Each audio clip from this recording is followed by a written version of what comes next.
twin of Joe Louis. I'm actually not related to him by blood. I'm related to him by marriage. I'm married to his oldest daughter, Yolanda Lewis, who's sitting right here in the front. Also with us is his other daughter, Brenda, who's sitting in the row next to her wife, Nikki, and Joe's actual son, Jeffrey, who's seated in the front row. My grandchildren, Kayla and Kenji, are both here as well. And I want to thank everyone who has come out to honor my father-in-law, especially Sandy and Keith, who have traveled a great distance from Detroit and from Alabama, was it? To honor my father-in-law.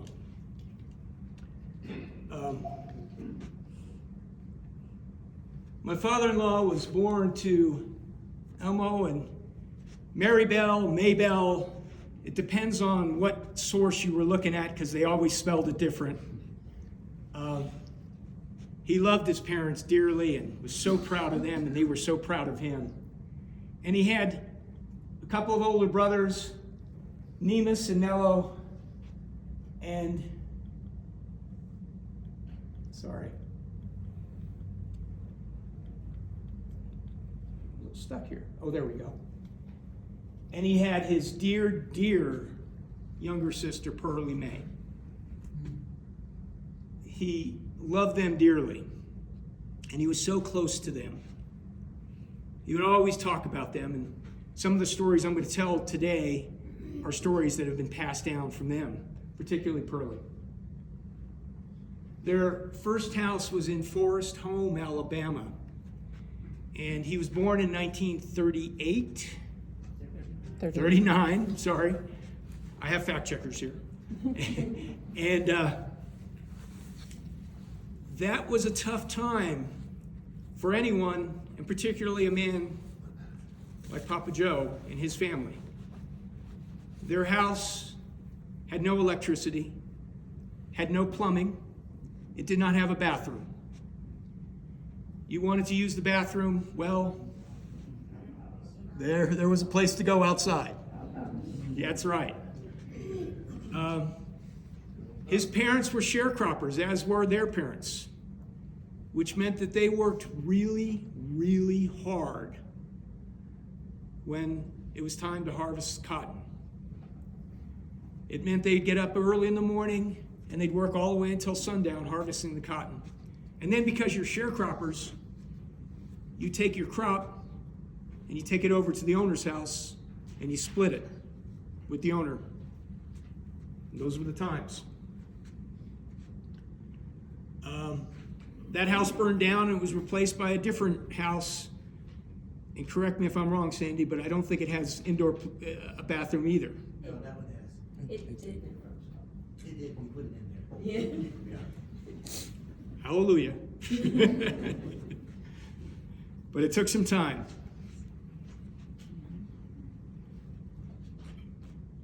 And there we go. It was a hard life, like I said. And you know, my kids would tease their grandfather because he ate everything. He ate all the fast food, no matter how good or how bad, he ate everything. And my kids would tease him because they'd say, of course you'll eat anything, because you grew up eating squirrel and rabbit.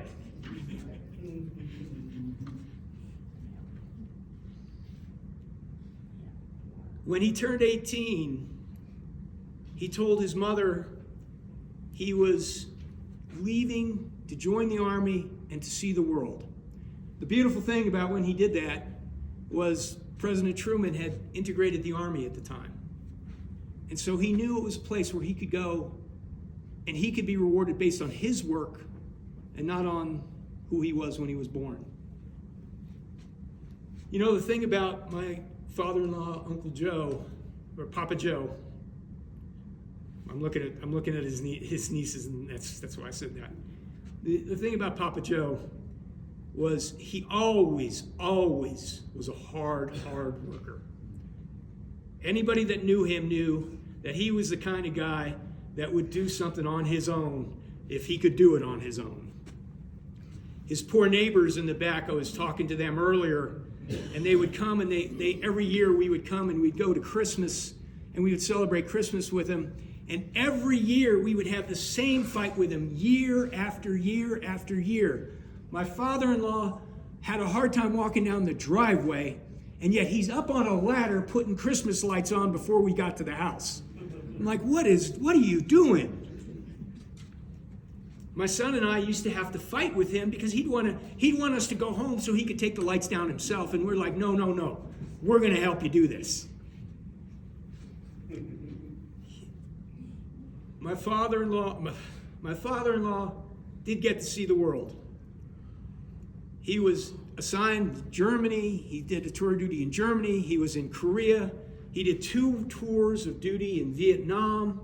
He was in Hawaii and Alaska and Georgia and everywhere in between. And he served honorably. And he served hard. And he was what all of us would want our soldiers to be. Men of faith, men of honor.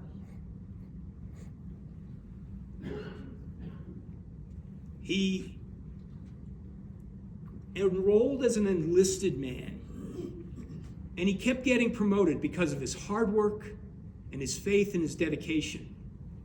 By the time he retired as a command sergeant major.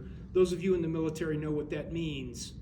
But what that means is that's one of the highest honor an enlisted man can achieve in the United States Army. Those are just a list of some of his accommodations. One of my favorite stories about him came from his loving sister, Pearlie Mae. She told how he had gone into the Army and saved up enough money to buy this really fancy Chevy Corvette. For those of you who are younger, that was quite the car in the 60s. And his was a convertible, which really put it at quite the car in the 60s. And she tells how he drove all the way back to Alabama for one reason. He wanted to take his mom for a ride in that Corvette. Now, I know you're thinking, okay, maybe he was showing off a little bit. Probably was. But I think he was trying to send a message too. Mom, your boy's done good.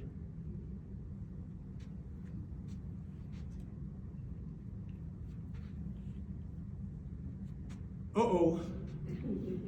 This is the PG section of the show.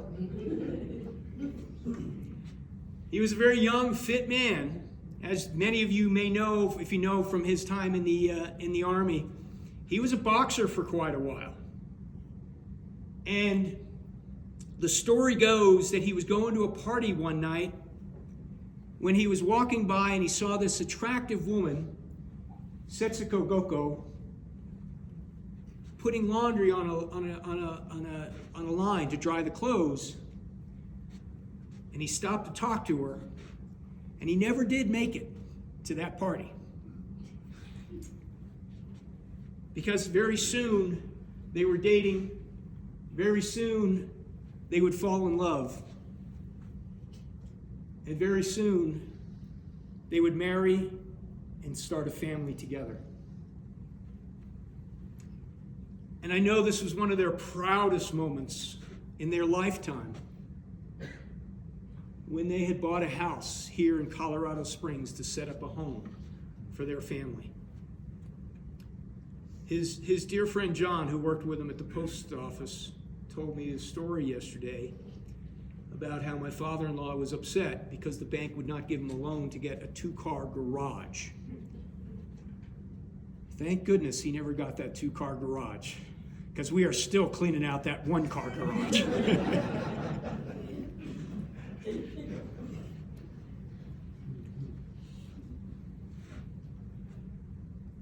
He would raise his 2 daughters and his son in that house. And in between, he would travel because he was in the Army, and when the Army says you go here, you go there. Sometimes he took the family. There was at least one period of time when, what was it? When he was stationed in Alaska? When he was called to Alaska, and his oldest daughter, Yolanda, was about to graduate from high school. And Setsuko put her foot down and she said, we're going to let her graduate from high school. She's a year away. You're going to have to do that tour of duty in Alaska on your own. And we've seen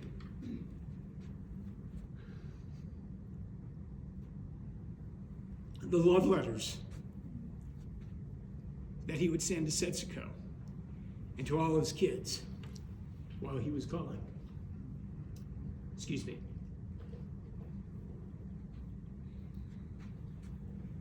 He loved his kids dearly, and he was so proud. Here's one of his proud moments when he's kissing his daughter Brenda. As you can tell, she loved it too.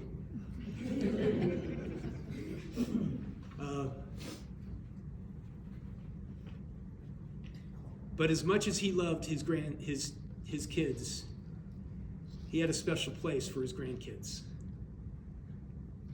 He was so excited whenever they would come and visit. He really was devoted to them. And he shared every possible moment that he could with them. I already talked about how we would come over Christmas and we would spend time with the family.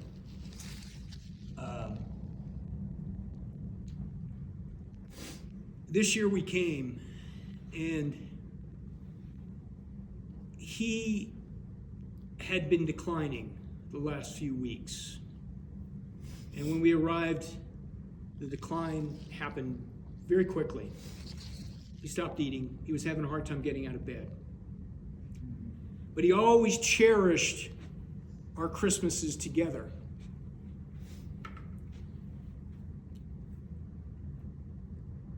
And we witnessed a miracle. We did. He had taken a turn for the worse. Hospice nurses were coming in, and they were helping us, and we were taking care of him. He'd stopped eating, he'd stopped drinking, he couldn't even stand up on his own anymore. And on Christmas Eve, we were downstairs, and we heard a noise. And we went up to his room, and he was sitting up. And he could talk. And he could sit up. And he engaged in conversation with us. We listened to music with him. We talked to him like we would talk to any of you.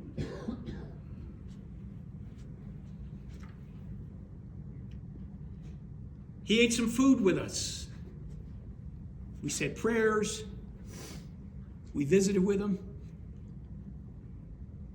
And that miracle was he wanted to spend one last Christmas with his family. And he did. He did. And after that, he was so exhausted, he had to lay back down. And 2 days later, he was ready to go. And that was a miracle. And I think it was a miracle that came from him being in this house. This is his house. You see, 4 years earlier, his wife Setsuko had been stricken with COVID during the worst portion of COVID. Back before there were vaccines, back before anybody knew how bad that was going to get, back before anybody knew how fast it would spread. And we had all secluded. We had all gone into, to protect ourselves because we didn't want to get other people sick. And Setsuko had her own difficult life as well. As a young girl, when she was 12 years old, she was living in Japan that was at war with the U.S., and she watched in the field with her brother while her house was bombed and destroyed. And she committed to making better of her life as well, to find another life, to be better. And you know, the one theme that I got as I thought about this for the last couple of days about what I would say here today was both Joe Lewis and Setsuko Lewis, they made the most of what God and the universe gave them. They decided, and I don't mean money, I mean opportunity. If God gave them the opportunity, they were going to make the most of it. Not just to build a better life for them, but to build a better life for their family and their friends and everyone around them. When Setsuko Lewis got sick with COVID, she went into the hospital. And she was in isolation.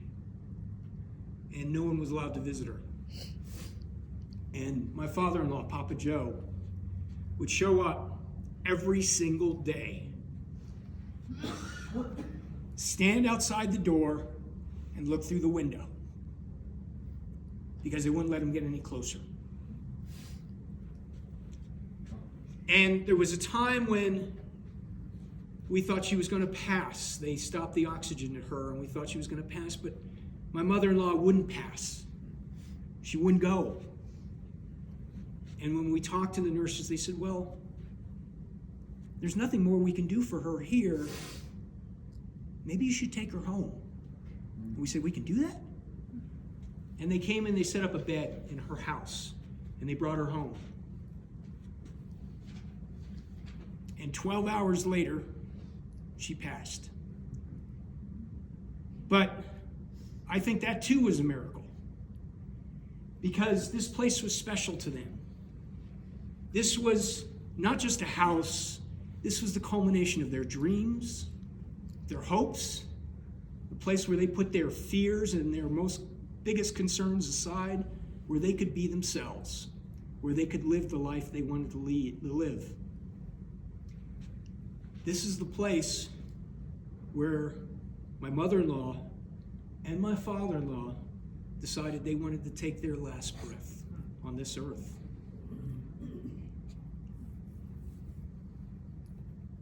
May we all be so lucky.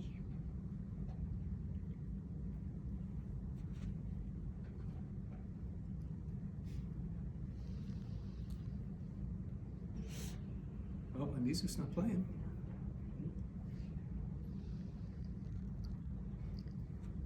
Hang on a second.